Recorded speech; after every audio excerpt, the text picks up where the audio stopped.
Welcome to Quantum Worth Healing. This is the series of personal and spiritual transformation. This is the topic 3, relationship with self, in the first course, self-assessment and the law of attraction. So here we are, and we're going to go directly to the article. And again, you can either read the article or watch this video. It's up to you, and then do the assignments, and then we'll go over the assignments here shortly. But right now we're going to go to the article, we'll read it together. And let's read the caption for the picture. This is a picture of the Mexican Riviera, and it is truly amazing what we can endure when we choose to. You are amazing. And basically what we're trying to say here is that we all have challenges come up for us, and it's during these challenges that we truly discover how much strength that we have. And we all have enough strength to handle every challenge that's set before us, no matter how daunting it may look. And we are all amazing. So here we go. The first relationship we will talk about is our relationship with ourselves, and how we can heal and strengthen this relationships with the 4 factors described before. Once we can relate to ourselves with empathy, boundaries, a sense of worth, and compassion, we are better able to bring these skills to other relationships. Many people will claim that their relationship with themselves is just fine, no need to go there. My response to such claims is no one is perfect, therefore we could all benefit from strengthening our relationship with ourselves. Have you ever reacted in a way that had you asking yourself, why did I do that? Are there any patterns in your life you want to break, such as seemingly sabotaging relationships with others, or being attracted to those who seemingly sabotage their relationships with others? Both of these scenarios require work on a personal level. If you're the saboteur, then you need to figure out the triggers to this pattern. If you're attracted to saboteurs, then you need to figure out why you are attracted to this pattern. Both answers lie within you, and they are both rooted in a wound that needs healing so the pattern can be broken. To begin on our relationship with ourselves, we need to reflect on previous posts that speak to choice, to intention, to empathy, to patterns, and to triggers, and to healing. Begin with intention. You must have the intention to create a compassionate relationship with yourself. You must say to yourself 100 times a day if necessary. I'm going to go over this list, but before I go over this list, these are really beautiful things to write on pieces of paper and maybe distribute around your house. If you're embarrassed to do that because of company, then put it in a private place that only you can see. If you have a family, it would be great for your kids to get exposed to this and for you to model this type of self-work behavior. So anyway, here we go. The first, I want to be who I want to be, not who others think I should be. I am beautiful just the way I am. I am going to become the healthiest person I can. I am as valuable as everyone else. I will have healthy boundaries with myself and others. I will trace all my triggers back to their corresponding wound. I will heal my wounds. I will break unhealthy patterns associated with my wounds. I will always see myself with compassion and love. I am on a journey to inner peace, and I am just where I am supposed to be at this moment. Remember, we can only love others as much as we love ourselves. I'm not talking strictly about romantic love, but the pure energy of love. Love is to accept. Love is to see. Love is to embrace truth.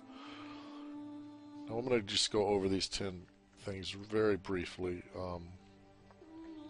So the first one, I want to be who I want to be, not who others think I should be. In my country, I'm an American. I feel like that most of us are kind of guided in a direction of where we should go, who we should be, or how we should be. If we're a man, we could be pushed into directions or manly type things, depending on where, what kind of family you grow up with. But the way the American society looks at it, and I know America is not alone in this. This seems to be a phenomenon all around the world, especially in the European and the American areas, and that is to really think that who we are is a reflection of kind of what we do with our life. So, for instance, a perfect example is when people ask you, or it's very common when you meet someone for them to ask you, what do you do? What do you do for a living? Or blah, blah, blah. And most of the time we answer, well, I'm a stockbroker, or I'm a construction worker, I'm a carpenter, I'm a florist, blah, blah, blah. Well, that's not who you are. Those are things that you do. And those are things that you do in order to meet specific needs. So really think about that. Who are you? And who do you want to be? Okay. And the second one, I am beautiful just the way I am. And what that really speaks to is no matter who you are or where you are or what you're doing or what your passions are, you're beautiful just the way you are. And that's how we should all embrace that we are who we are in the moment, and we are beautiful. And when you're able to do that, you'll be able to see the beauty in others as well. And that's a kind of a side benefit to that, is to be able to walk down the street and really see the beauty in humanity and in people in general. The next one, I'm going to become the healthiest person I can. And this is a really good affirmation for all people to have, and all of these are good. You should put these all in your manifestation box. But that's a really good one to manifest, to be the healthiest person that you can be. And this is all going to be a work in progress till the day we die. This is why we're going to be. These are things that you want to these are kinds of things that you want to bring into your life to keep in your life. Not just until you feel better, but to just keep in your life. And you won't want to let them go once you really start to feel the benefits. That I can guarantee you. I will have healthy boundaries with myself and others.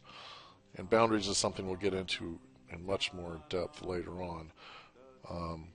But having healthy boundaries is really extremely important for your own well-being. And it's also, us having healthy boundaries is also a gift to others, and we'll talk about that too as well later on.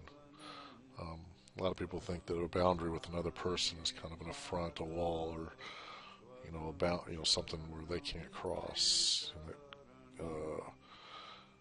And they think of it as a way of a separation. Well, this is really not what a healthy boundary is. A healthy boundary is simply, this is, for you to be respectful to me. This is what I really need from you, and if you're not able to do that,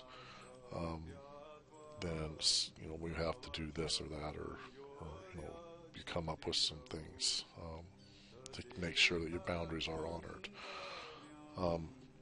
Next one, I will trace all my triggers back to their corresponding wound, and that's simply, as we have triggers come up, and as you learn more about triggers and later on in the course, you'll start to realize that it's not always so easy and always so black and white. So you might have an emotional response to something that's way out of whack, that doesn't make a lot of sense, that brings up a lot of old pain and a lot of old feelings, to make it much bigger than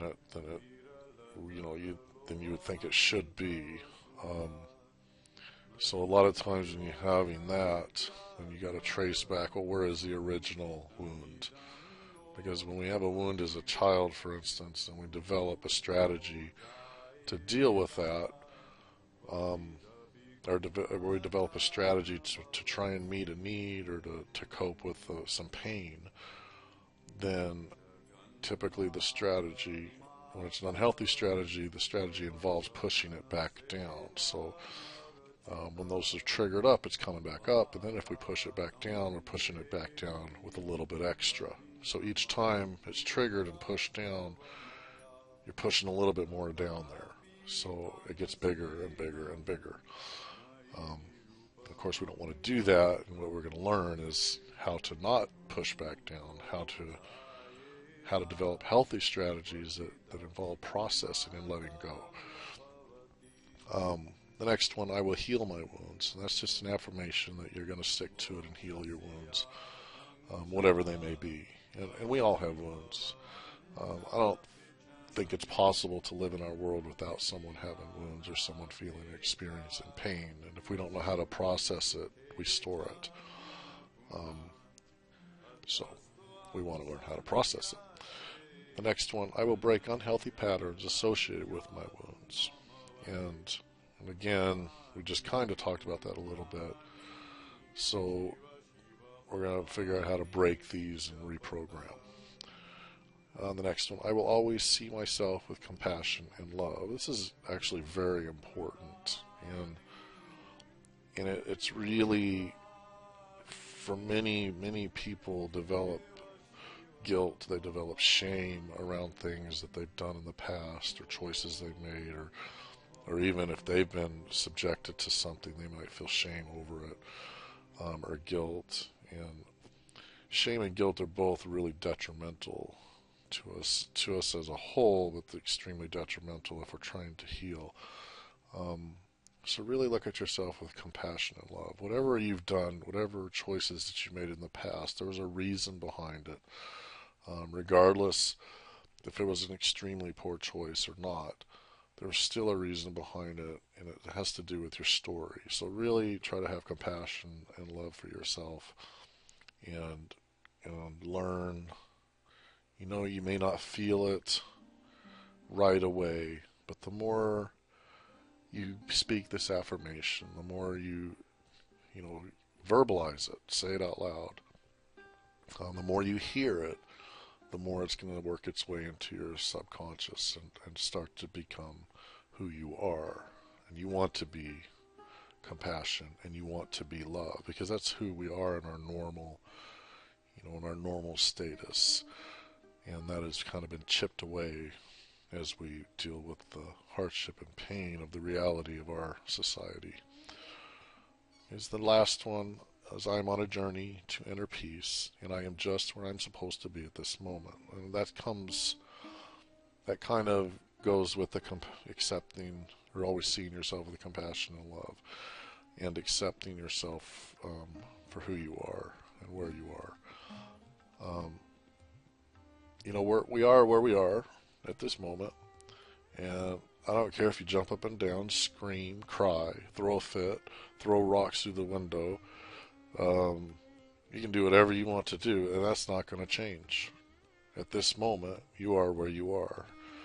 And we can't change what happened in the past, and we can't change this moment, but we can affect the future. And part of affecting the future is to realize that where we are at this time, in this moment of time, is where we're supposed to be. And to utilize that to make really powerful choices, to make change in your life that really honors who you are. That's a good affirmation to add, as we go back to the assignment, is I will honor myself. It's a really nice one to have. Feel free to use it. So here we go. We're going to go back. So the 3 assignments. The first one is to read the article, or you don't need to read the article if you just listen to this, of course, because we read it together. List the 10 affirmations and give an example of how to utilize each of them in your own life. So it's pretty self-explanatory. You just go down to here where it says 10 affirmations, click on it, and bear with me, the website's just a little slow today.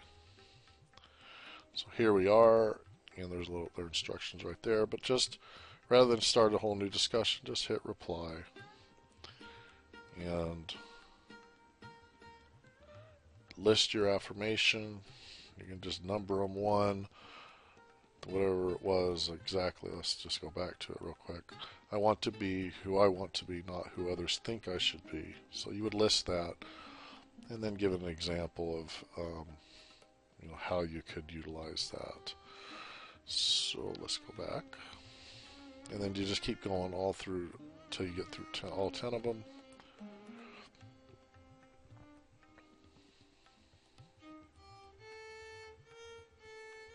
Okay. And then the next thing is add 2 more affirmations of your own and give an example of how you would utilize those in your own life. And again, feel free to use the one I just mentioned. I will honor my highest good. That's an important thing to remember every day, every moment of the day, is you want to make choices that honor your highest good. And remember that we're all worth the same, which means we're all worth everything. So don't forget that. That's another one. That's another good affirmation. Actually, that might have been in the first 10. So again, you can give those 2. You just hit there, 2 additional affirmations. I'm not going to click it this time. You click it, you hit reply, list your 2, and then how you would use them in your own life. And the last part of this assignment is to, when you want to review the other students' additional affirmations, and then come and give feedback on 2 of their affirmations. And when you're given feedback, it could just simply be, well, that one really spoke to me. I'm going to list that as my affirmation, or I'm going to put that in my manifestation box. And again, feel free to, as we build this and as more and more students come on board, feel free to communicate with each other. That's what this is all about. And this is, once you're on forever. So you can come back anytime. And hopefully we'll form some really good, deep relationships. Alrighty, well, that's it for relationship with self. And have a wonderful day. Thank you very, very much.